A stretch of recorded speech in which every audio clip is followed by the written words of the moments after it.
it's author Jean Oram here with the last chapter and epilogue of the Cupcake Cottage. If you're ready, let's dive in and see how Daisy-Mae and Maverick's love story comes to an end. Chapter 13.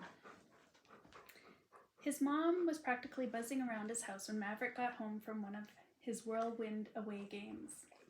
She'd been delighted when he and Daisy-Mae got engaged, and he dreaded telling her that they were fighting. He dropped his duffel bag at the base of his recliner and fell into its cushions exhausted. This whole being semi-famous thing wasn't for the old. It didn't help that he hadn't slept much since the wedding, tossing and turning both nights while thinking about Daisy-Mae. He rubbed his eyes, fully expecting a 30-year lecture from his mother, who had surely heard all about the fight through the grapevine.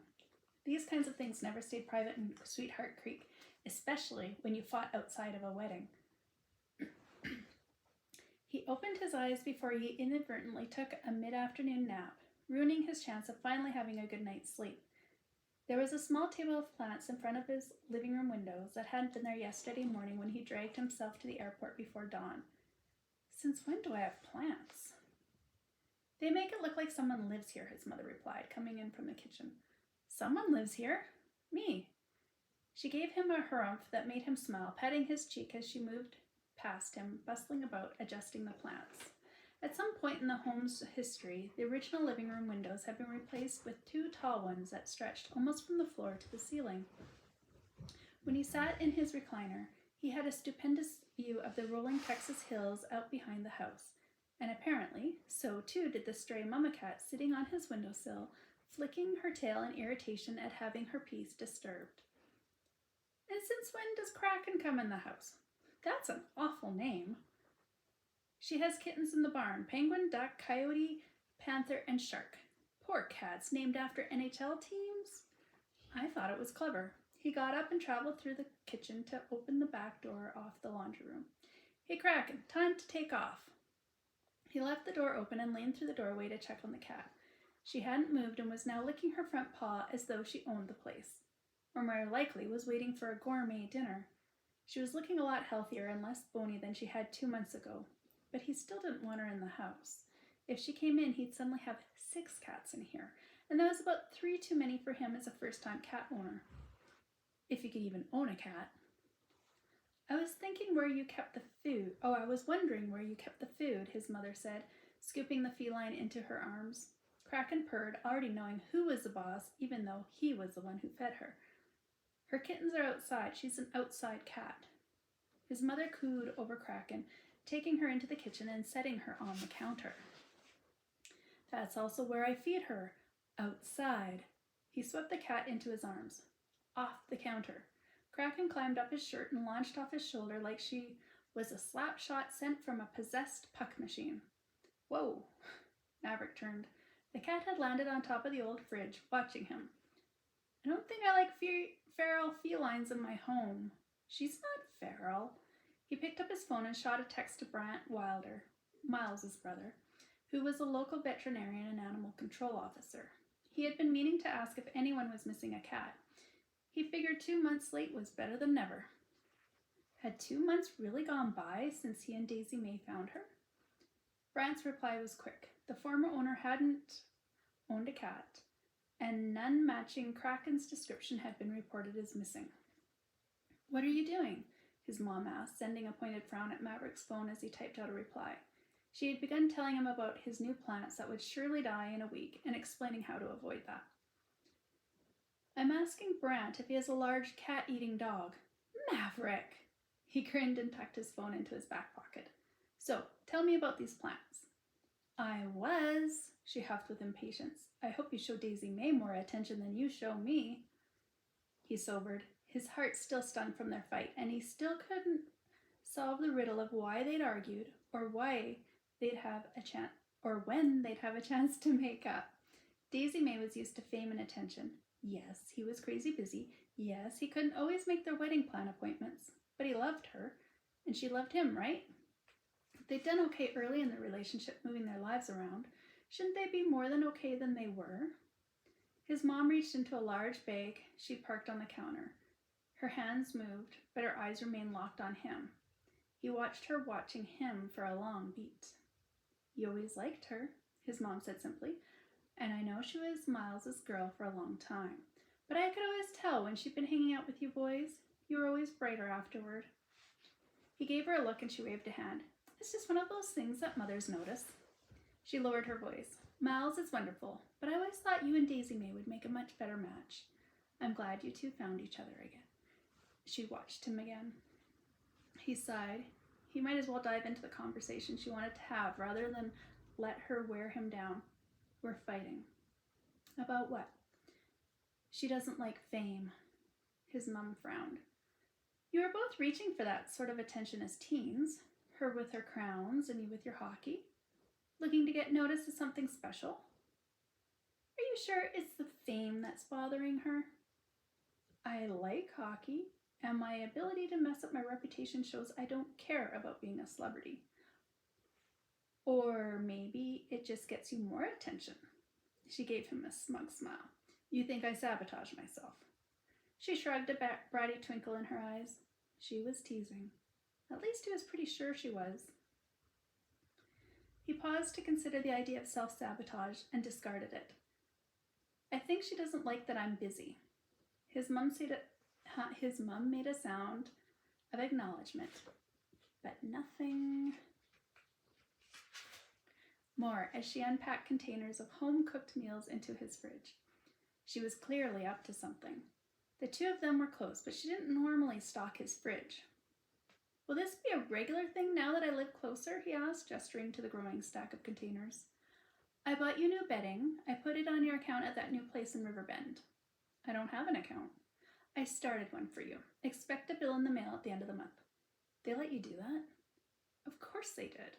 You're dangerous. Just trying to make this place look as though you're not about to bolt back to the city. She cast a glance around, inspecting as she moved through the kitchen and into the living room. You went a bit overboard clearing out your old life. Even I have a nicer couch than you do. She winked at him playfully. She had allowed him to give her the buttercream leather couch from his beach house, as well as a few other items when he'd become fed up with his life being bigger than he was and had downsized it all. Lewis, when he heard Maverick was selling off just about everything, had sent him to the team psychologist in fear he was preparing for the end of his life. Why the stuff, Mom? And why wasn't she hounding him about the fight? Getting into the nitty-gritty of it and helping him figure out what was wrong with Daisy-Mae. You need to look settled. Why? Maverick peeked into the living room again. There was a new painting he hadn't noticed earlier and a soft-looking blanket thrown over the end of the couch. Add in the plants, food, new linens. The house didn't look so sparse any longer. It looked like a home that he really liked. Wait a second, he said. Are you nesting? Sweetie, a woman likes things to be cozy and welcoming. She needs to know you're not going to up and move out on her in the middle of the night. Daisy-Mae knows this is my sanctuary. I'm not going anywhere. I have cows. He gestured toward the kitchen where Kraken was still perched on top of the fridge, and a cat. The right woman is your sanctuary. She turned on her heel, and he followed her up the narrow staircase. His attention caught on a fern sitting on the windowsill on the landing where the stairs turned. If he wasn't careful, he'd knock the plant off its perch in the middle of the night. This is nice. He picked it up, looking for a spot to relocate it so it didn't die on night one. Don't move it. It'll get too much sun and die. With a sigh, Maverick put it back down and mentally wished it luck. It likes the north-facing window here, and it'll do best with less light and more water. Not like the spider plant in your living room. They can survive almost anywhere as well as being under the care of inattentive owners. I expect you to keep that one alive. Okay. She grabbed the broom from the hall, and they went back downstairs. She put the broom away, then headed for the door. In the fridge is bean salad, fried chicken, biscuits. Mom, I'm training. No carbs, no fats. At least not most of those. What was going on? She knew this. The food's not for you. She patted his flat belly and picked up her purse, which she dropped near the door on her way in. Hired hand? Maverick asked. Daisy-Mae. Are you two having dinner here or something? You need to invite her over, have a long conversation, and figure things out. You're being stupid. A woman needs to feel like... She paused, her gaze growing unfocused before it snapped back to him. She sighed, suddenly looking tired. Let her know you care. Let her know she's your choice at the end of the day. Every single day. She poked him in the stomach. She knows that. It's early days in your relationship. It's easy to feel insecure with you never being around. Daisy-Mae isn't. She's human, just like the rest of us. You're a big famous man who could have any woman, and she might feel as though you're not choosing her any longer. Like you got what you needed. I'm not like that. You need to be patient and fair to her. Your life just went completely insane, and she's never experienced anything like this. It's an adjustment. He opened his mouth to argue, and she added firmly, This is different from pageants. So I'm supposed to say no to the money that will set us up for life. What's the cost of saying yes? What do you mean? I don't know how you two find time to see each other. She gave him a pointed look that made him feel guilty, like he was choosing money over his fiancée, which he wasn't. He was choosing money for his fiancée. Daisy-Mae had never had it easy, and he could give her that. She could have a cushion that would give her the confidence to take risks with her career without worrying about what she'd eat if she got fired. Daisy-Mae was amazing, and he wanted to give her everything. She understands, Mom. She helped me get here. We'll be okay. He felt like a liar. Things seemed to be getting worse rather than better right now. She understood, but there was a piece missing from his picture. Was it really as simple as her wanting more time with him and feeling insecure? For some reason, he didn't want to believe that. His mom opened the door, and he held it for her, his gaze catching on the rooster planted in his front yard. His heart ached for those lazy hours he'd carved out with Daisy-Mae not that long ago. Those hours that were so impossible to find these days. Was she just missing those moments as much as he was? Was it possible she needed them even more than he did? She's been pushing aside a lot in her life. For you, his mom said. She's got boundaries. I know. But how many times has she let you down lately? Not being there when you needed her. Daisy-Mae isn't like that. And how many times have you not shown up for her lately? Don't say different. She gave him one of those mom stares that made him straighten up and stop arguing. Make sure you keep showing her how special she is to you. I tell her. Also try listening, she snapped. I said show her. The poor woman probably feels abandoned. As she walked to her car, he was pretty sure he also heard her mutter something about stupidity and men, but he wasn't confident. As he watched his mom's car pull out, he was left doing some mental math on how many times he'd let his fiancée down lately. It was a startling number that nobody should be proud of. Oh boy. All right. Oh, I've got cat hair stuck to me. All right, let's dive back in. Oh, Fish is coming to say hello. Yes. I mentioned the cat and she gets jealous and has to come over like, hey, don't forget about me. I love you so much. Hey, puppy. Did you know I've written you into a story? You're going to be in a book in this series. Yeah. That's going to be the Sugar Cookie Country House. I'm going to put Fish in there, aren't I, puppy? Yeah. And all her crazy personality going into the story. Anyway, let's dive back in. Daisy-Mae had barely heard a peep out of Maverick over the past 48 hours until he shot her a text that afternoon inviting her over. Curious as to where they stood since their fight, she stood in his living room on Monday night as the setting sun streaked it with rays of pastel colors. She stopped in the middle of the room. What happened? The room had a totally different vibe to it, less bachelor and more homey. When did you get plants? Maverick had moved to the kitchen and she heard the clinking of plates. She went to the doorway to see what he was up to. I thought we'd have supper and talk about things. What kind of things? She asked slowly. It had been tense between them since Miles' wedding, and when he texted her to come over, her first thought was that he was going to dump her. Now she was circling back to that fear. She glanced at the food he was laying out, paused, then came closer. What is this? It looked suspiciously like food she loved. Food he couldn't eat while he was in training. Are you sucking up? Don't look so insulted. You left me at Miles' wedding.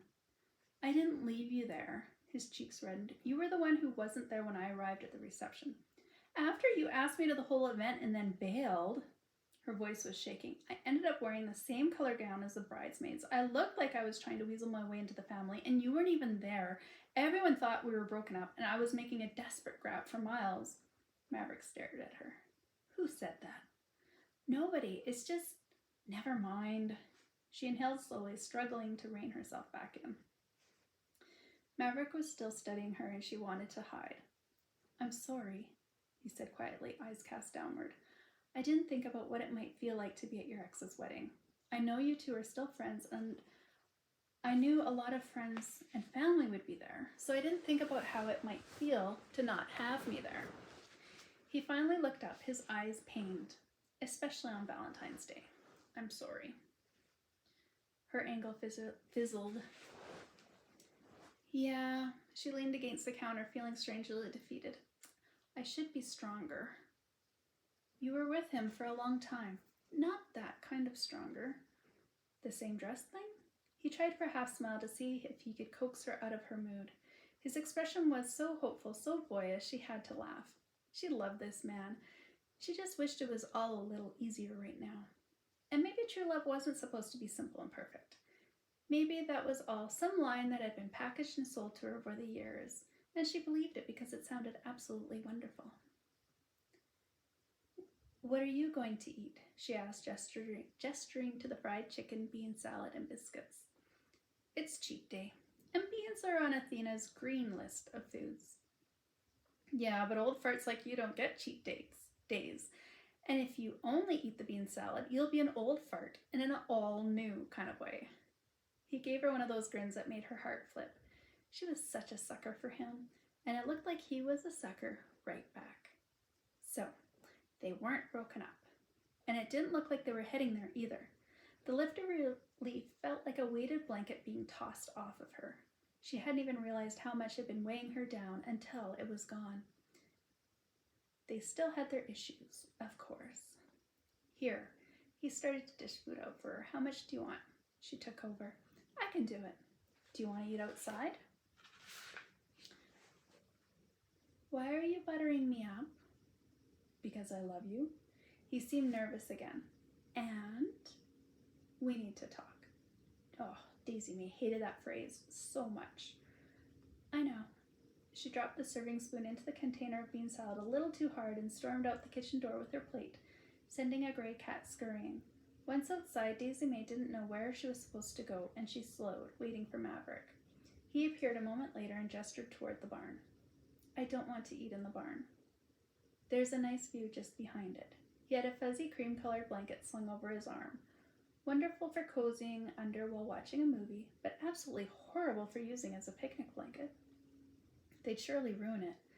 She thought about pointing out the error of his choice, but decided that since he was trying, she needed to sit back and see where it took them.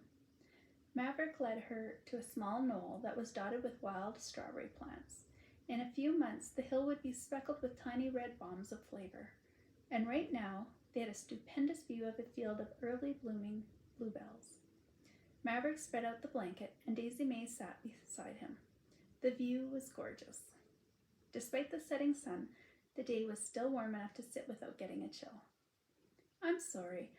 I've been so busy and have had to cancel on you so many times. I realized, like you said outside the Longhorn that day, that you're the one doing all of the bending. And because you helped me get here and had been in pageants, I sort of assumed you were well-versed in fame and attention and being busy. It's just been so overwhelming and sudden.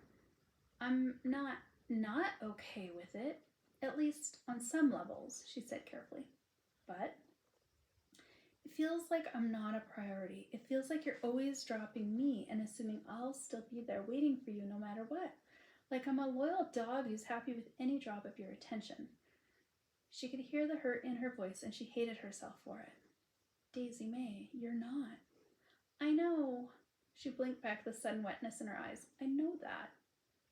You've been working hard and saying yes to everything because I thought it was what you wanted me to do.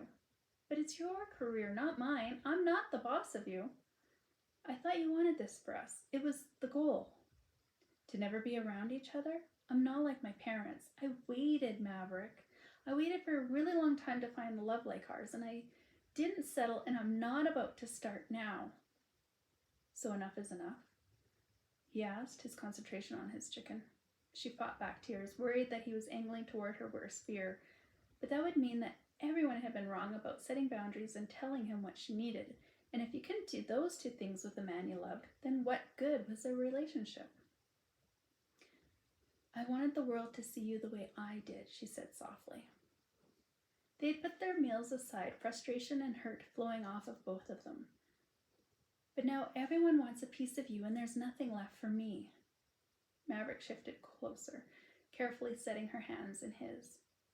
You were the one who was always there for me, when nobody else was. You saw the truth. You saw me.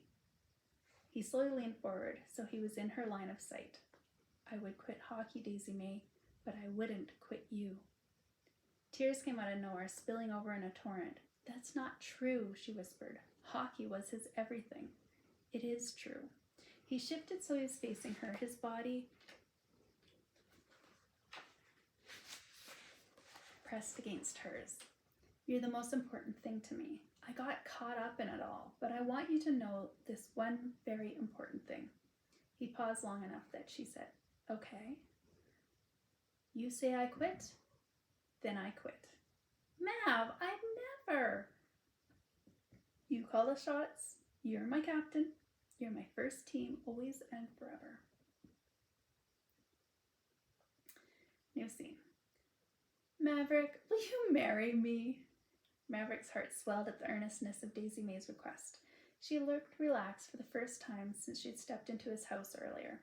His absence had been weighing on her, and she'd had those fears his mom had suggested. He felt like a fool for not noticing it. He'd quickly become caught on that treadmill, thinking he was doing all of this for them, and that it would be okay to get insanely busy so soon in the relationship, in any relationship. That they had already built a strong foundation the cat came in the room. It was very distracting, sorry. That they had already built a foundation strong enough that they wouldn't hit potholes that jarred the doors right off their vehicle. He wasn't going to let them. She wasn't going to let him quit hockey. Sorry, he just used my leg and claws to get up here high solo. He needed to be in the last video. She wasn't going to let him quit hockey, but she needed him to back off accepting so many deals. Most of that income would go to taxes anyway, so why was he busting himself to go get them? Because Lewis thought it would elevate the team. He almost shook his head at himself. The team was important, but not more important than his relationship. For real, she said, let's elope. But you hate the idea of eloping. I know. Your opinion has changed. No, but we have to wait for things to slow down if we have to wait for things to slow down in order to plan the wedding we want, it's going to take us years. Years? What if I retire or say no to more deals? He'd signed a flurry of contracts over the past several weeks, afraid that they'd get yanked back if he hesitated or public opinion turned against him. He'd been consumed with extra work for quite a few months, but maybe he could spread some of it out, a bit more to give himself and Daisy-Mae more time together. You're not retiring, Maverick Blades, number 53, captain of the San Antonio Dragons. Not yet, anyway. I can handle the time commitment problem as long as I know you love me and that you'll start making me a priority and say no to some things, sometimes. Plus, saying no will make you more desirable because you'll be less available. You know what they say about playing hard to get. He laughed, pulling her into his arms. Their blanket attracted most of the vegetation from the knoll already, making it a pretty nice barn blanket for the cats. But he didn't care. He'd buy another one. This moment was worth a whole lot more. You know, there's this old law on the books here in Texas, he said. where we declare we're married in public 3 times and poof, we are? Think it would hold up? Maybe we could put a little more effort into our wedding than that. Okay, he brushed her cheek with his thumb. How about we elope? We sneak off for 2 or 3 days? You don't have that kind of time during the season. I'll skip some practices. Can't skip a game, though. Yeah? She was perking up. She liked his crazy plan. We'll leave right after a game, then arrive back just in time for another. Where would we go? He shrugged. Where do you want to go? She smiled, dreaming. Then we'll have the summer to pull together plans for a real wedding before training camp. Maybe a fall wedding? September, before the season officially starts? She nodded. We'll hire Cassandra to do most of the work because she knows us enough to figure out what we'd like. We'll have a Monday morning wedding planning date where we deal with the decisions. We don't need to taste cakes or prance around town. We'll keep it simple. She laughed. Simple? Are you going to be a bridezilla? I don't have time to be that. And as long as our wedding is close to the press and any snooty types, I don't care if we don't even have tablecloths. We'll have that wedding, and it'll be good enough. She frowned. Good enough? You don't want it to be perfect? As long as you'll be there, it'll be perfect. He could see her considering his idea of streamlining their planning, getting strategic, and letting the details go. And then once we're married, he said as she snuggled closer, you can move in here. I can move into the apartment. We'll live together in 2 places instead of apart and in 4. She beamed at him, and suddenly we'll have more time together. That was why you wanted to elope, wasn't it? Partly. It's a good plan. She was nodding, thinking, starting up with that big sunshine, mind-melting smile of hers. He realized it had been a few weeks since he'd seen it last, and he vowed he'd never get so caught up in it again that he forgot what was most important in his life, making Daisy-Mae smile. And date night, he said decisively. We're going to have one of those every week. Where we'll choose invitation paper and fonts, she teased. No, where I take you out and show you just how special you are to me.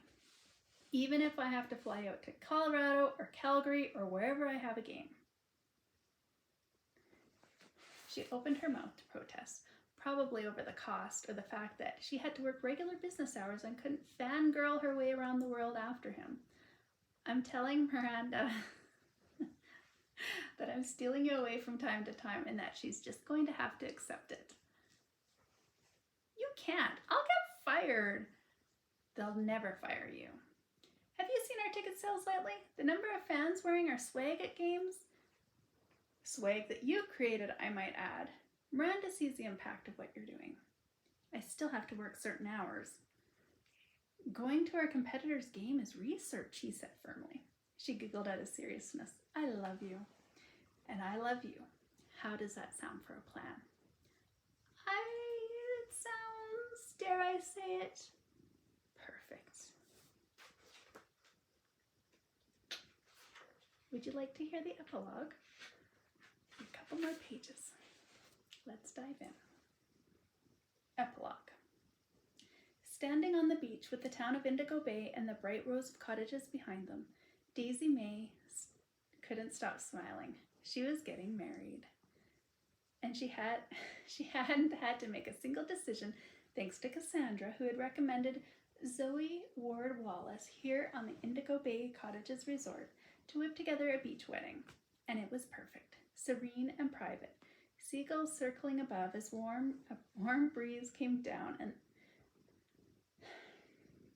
the sand and to their spot near the water. Daisy-Mae brought Violet with her to be her witness. And because Miles was off on his honeymoon and Dak was up to his ears in his busy life, Maverick had grabbed the first teammate he could wrangle into their late February flight. Leo, it turned out, was pretty good at keeping secrets, and so was Violet.